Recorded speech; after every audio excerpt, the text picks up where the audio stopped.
En la oscuridad de la Edad Media, una misteriosa orden de monjes guerreros surgió en el corazón de Jerusalén.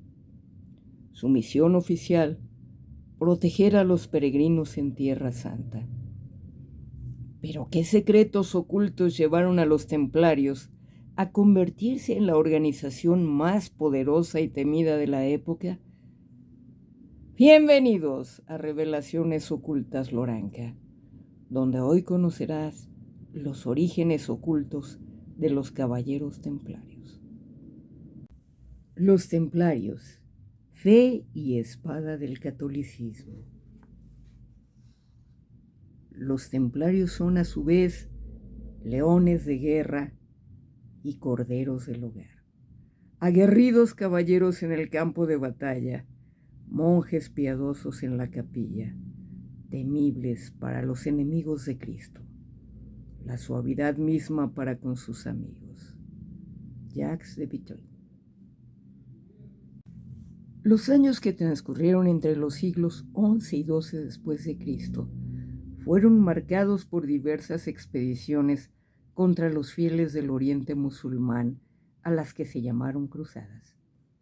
Estas expediciones eran proclamadas por los papas y concedían indulgencia a quienes se adhirieran a la religión católica. La primera cruzada se decidió en el Concilio de Clermont en 1095 por iniciativa del Papa Urbano II y fue predicada de inmediato por los sacerdotes y monjes. Al término de esta primera cruzada se había logrado recuperar los santos lugares. Los fatigados guerreros estaban convencidos de haber cumplido sus votos y regresaron a sus hogares. Sin embargo, restaba aún la defensa de lo conquistado, que estaba rodeada por vecinos mahometanos. En el año de 1118, durante el reinado de Balduino II en Jerusalén, Hugo de Payens y 8 caballeros más ofrecieron sus servicios para la defensa de los santos lugares y tomaron votos perpetuos formulados en presencia del patriarca de Jerusalén. Para su asentamiento les fueron cedidas las ruinas del templo de Salomón. De ahí el que se les llame templarios. La misión principal a la que se comprometieron estos caballeros fue la de asegurar la vigilancia de las rutas, protegiendo a los peregrinos contra los bandidos. Para pertenecer a esta orden, era necesario inscribirse seriamente, ligándose mediante un voto solemne para combatir a los enemigos de Dios dentro de la obediencia, la castidad y la pobreza.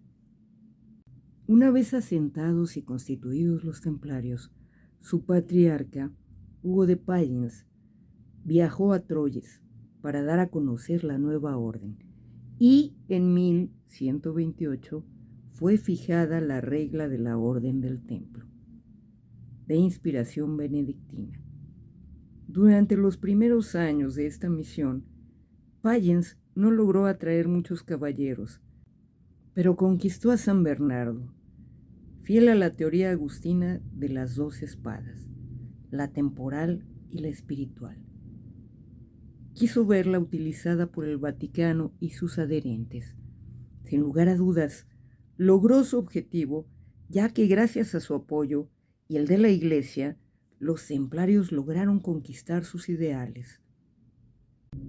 Durante el transcurso de los años, los templarios recibieron donaciones muy importantes de bienes y fue el mismo Papa Urbano II quien personalmente instituyó su traje, el manto blanco con una cruz roja sobre el corazón.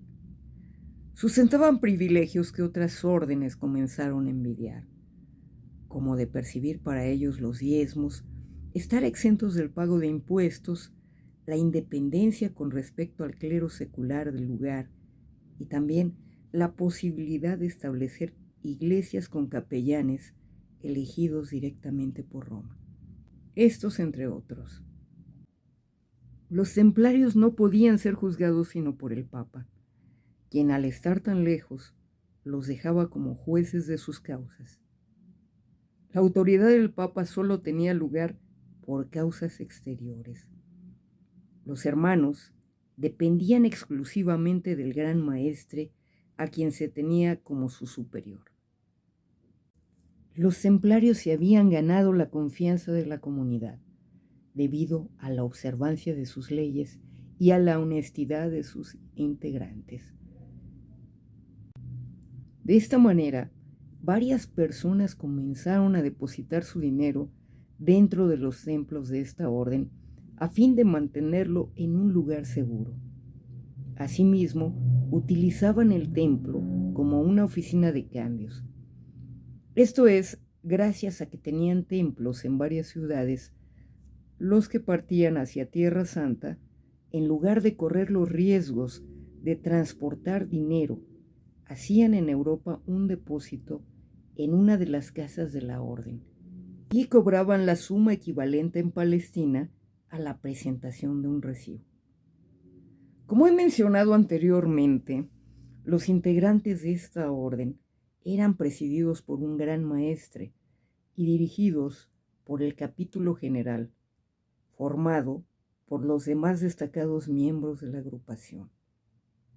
Si bien la Orden del Temple y sus miembros gozaban de muchos privilegios, para poder pertenecer a esta agrupación se debía llevar una vida llena de sacrificios de acuerdo a la estricta regla por la que estaban regidos. Por ejemplo, la vida cotidiana de los templarios se caracterizaba por numerosas obligaciones. En lo referente a la comida, debían abstenerse de comer carne 3 días por semana y también observar 2 cuaresmas en el año. La primera desde el lunes antes del miércoles de ceniza hasta la Semana Santa. La segunda desde la fiesta de San Martín hasta la Navidad. Sus plegarias las comenzaban 2 horas antes del amanecer. Los templarios rezaban 26 plegarias, 13 para la Virgen y 13 para la jornada.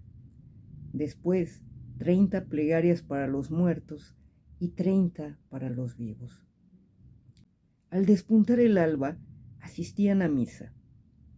Varias veces por la mañana debían hacer 14 plegarias, de las 7 eran para Nuestra Señora y 7 para la jornada.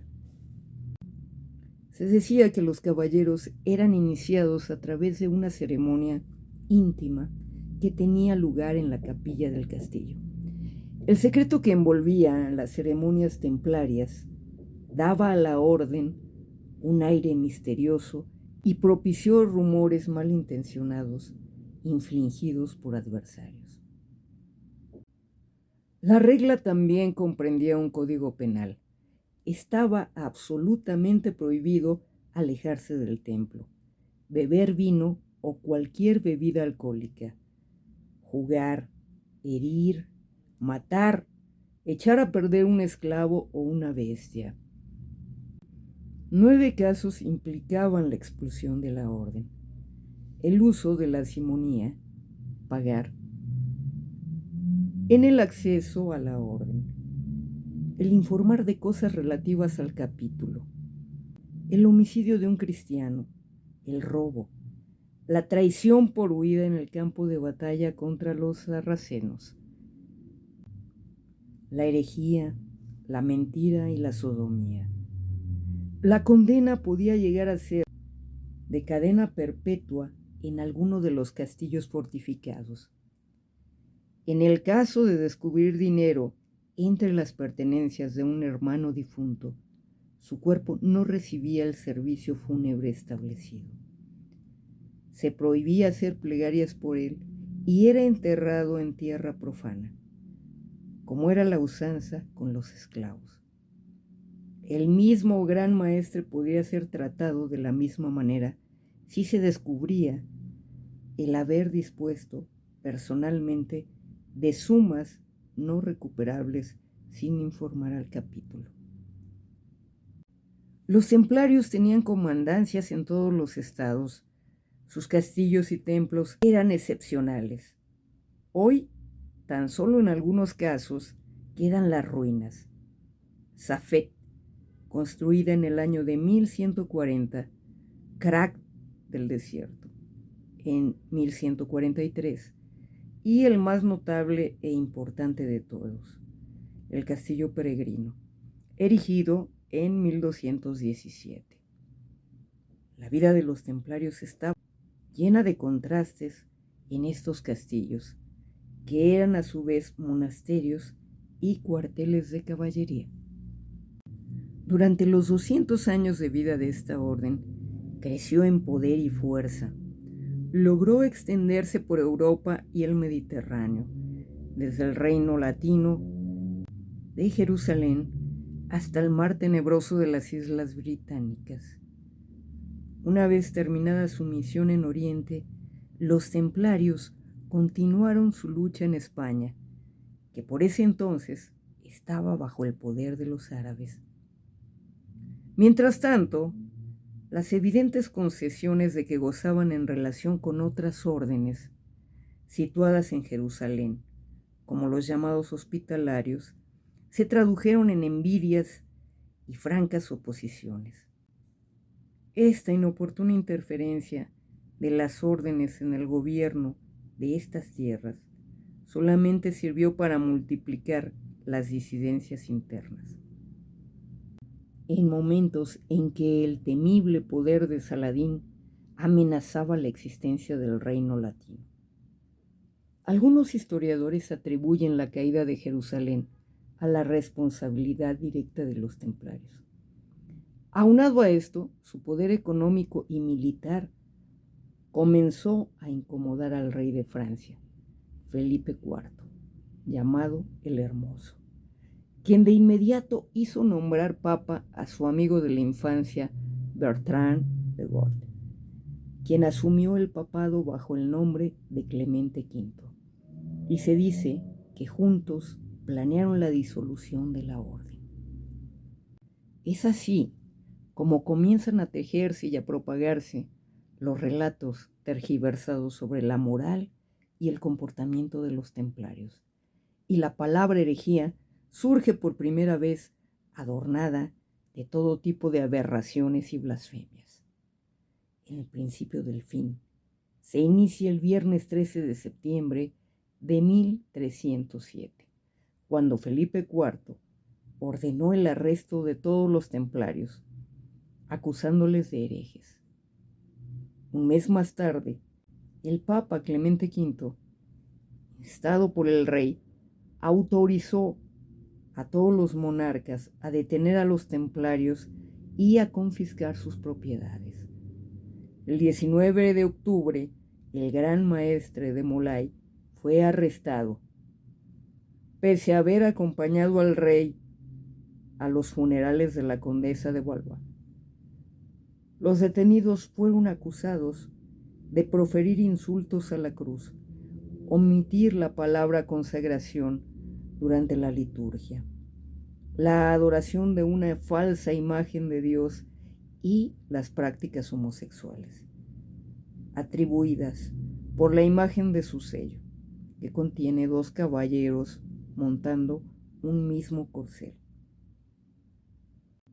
El 13 de mayo de 1310 murieron en la hoguera los primeros 54 caballeros en Francia. En 1312, el Papa decretó formalmente disuelta la orden y empezaron los arrestos, las largas torturas y las confesiones arrancadas por la fuerza a los dignatarios de la orden. En el año 1314 llegó a su fin la trama conspirada por los 2 personajes antes mencionados. Al ser ejecutado públicamente el gran maestre Jacques de Molay y ser condenada la orden como herética por el Papa Clemente V. Los bienes fueron confiscados y repartidos entre los distintos príncipes y algunas órdenes consideradas no desviadas, como los Hospitalarios y la Orden de Cristo. Veamos ahora el porqué de la disolución de los Templarios. Tras la disolución de los Templarios, se mantuvo un largo silencio sobre los verdaderos motivos que llevaron a la ruina a esta congregación.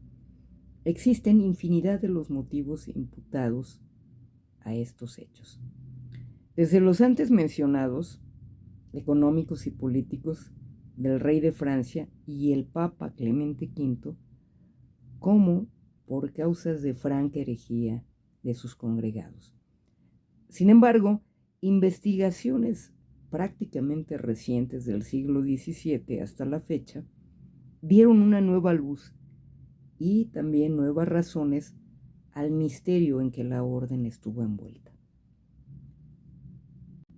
Desde sus inicios tuvo dos doctrinas, una reservada para el restringido círculo de sus jefes nobles, sobre la cual se carece de datos confiables, y la otra católica, romana, para el resto de los agremiados.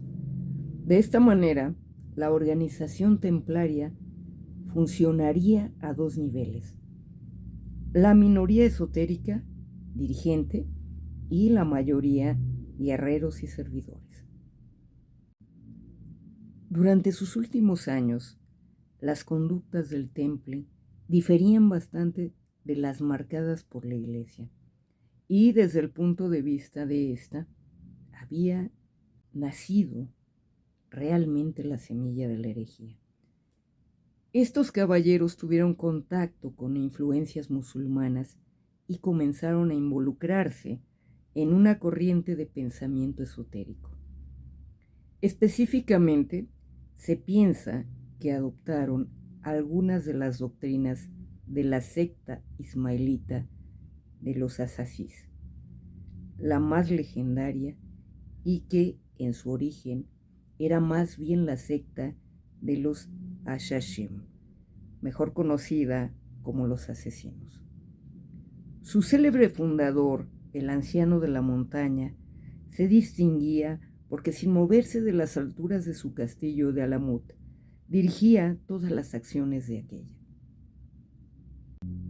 En sus casi 2 siglos de estancia por Oriente, fue posible que el contacto intelectual con aquellos contra quienes peleaban, principalmente la secta de los asasís, fueran un reflejo de su propia imagen en la otra parte del campo de batalla.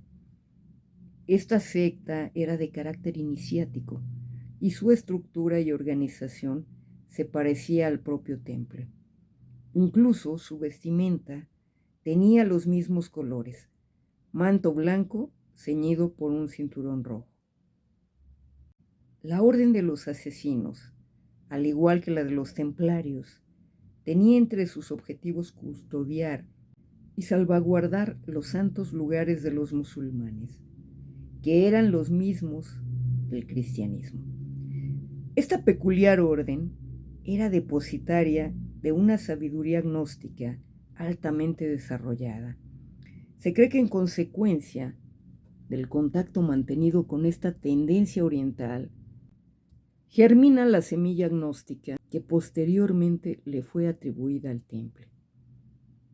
A consecuencia del contacto de los templarios con las filosofías de Oriente, renuevan sus ritos iniciáticos en Occidente y asumen la tradición egónica del profeta Zoroastro o Zaratustra.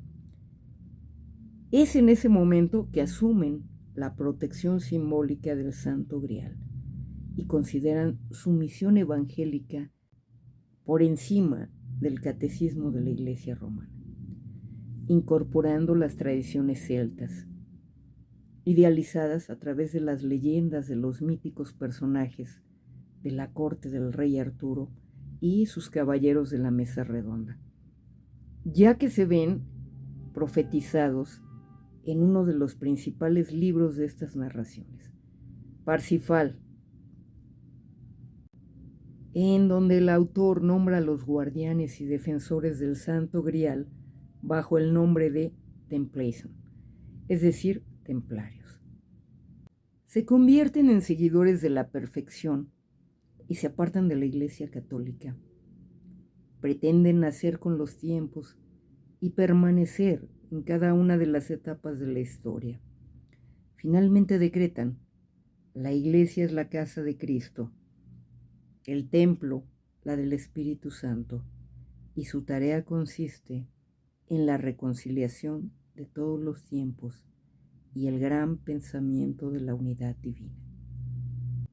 Es en esos tiempos de cambios y nuevas directrices de la orden del Temple cuando los monarcas de Occidente comenzaron a sentir peligro de su poder. Y son estas desviaciones de sus dogmas iniciales lo que les da base para urdir la leyenda negra que permitió finalmente extinguirla. Pero el pensamiento filosófico de los templarios sobrevivió a la disolución gracias a que varios de sus miembros encontraron refugio en Alemania, Inglaterra, España y Portugal, en donde siguieron manteniendo en secreto sus ideales y principios, para posteriormente resurgir a través de los siglos con nuevos nombres y nuevas caras. No cabe la menor duda de que la Orden del Temple ha sido un eslabón más de esa cadena de pensamiento que nace en la noche de los tiempos y que aún perdura. Este es solo el comienzo de nuestra exploración sobre los templarios. En el próximo video profundizaremos en uno de los mayores misterios de la historia. ¿Qué pasó con su legendario tesoro? ¿Acaso sigue escondido en algún lugar del mundo, esperando ser descubierto? Si quieres conocer más sobre esta fascinante historia, suscríbete a este canal y activa la campanita para no perderte ningún capítulo. Te doy las gracias por haberme acompañado en este documental acerca de los templarios. Déjame tus comentarios, regálame un like si te gustó el video, no olvides compartirlo en tus redes sociales y no te pierdas nuestro próximo video. Cuídate mucho allá donde quiera que estés. Soy Patricia Loranca y nos vemos pronto.